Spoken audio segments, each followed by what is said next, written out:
یتیمی ساتھ لاتی ہے زمانے بھر کے رنجو غم، سنا ہے باپ زندہ ہو تو کانٹا بھی نہیں چبھتا۔ یقین کریں، باپ دنیا کا وہ واحد شخص ہے جو خود سے بھی زیادہ آپ کو کامیاب دیکھنا چاہتا ہے۔ باپ ایک ایسا کریڈٹ کارڈ ہے جس کے پاس بیلنس نہ ہوتے ہوئے بھی ہمارے خواب پورا کرنے کی کوشش ہے۔ باپ کی اپنے بچوں کے حق میں کی گئی دعا سیدھی اللہ پاک تک جاتی ہے۔ میری انگلی پکڑ کے چلتے تھے، اب مجھے راستہ دکھاتے ہیں۔ اب مجھے کس طرح سے جینا ہے میرے بچے مجھے سکھاتے ہیں۔ ذرا سی طبیعت کیا ناساز ہوئی میری عباس، بچے وکیل کو بلا لائے طبیب سے پہلے۔ عزیز تر وہ مجھے رکھتا تھا رگے جاں سے، یہ بات سچ ہے میرا باپ کم نہ تھا میری ماں سے۔ دنیا کی خوبصورت ترین چھت باپ ہے۔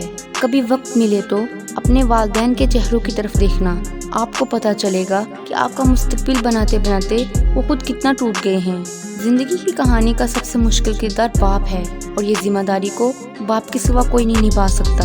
مفت میں صرف ماں باپ کا پیار ملتا ہے، اس کے بعد دنیا میں ہر رشتے کے لیے کچھ نہ کچھ چکانا پڑتا ہے۔ باپ کی دولت پہ گھمنڈ کرنے کا کیا مزہ؟ مزہ تو تب ہے جب دولت اپنی اور فخر باپ کا۔ گھر میں باپ کی آواز بھی اللہ تعالیٰ کی بہت بڑی نعمت ہے۔ باپ کے پسینے کے ایک قطرے کا قرض اولاد ساری زندگی خدمت کر کے بھی نہیں چکا سکتی۔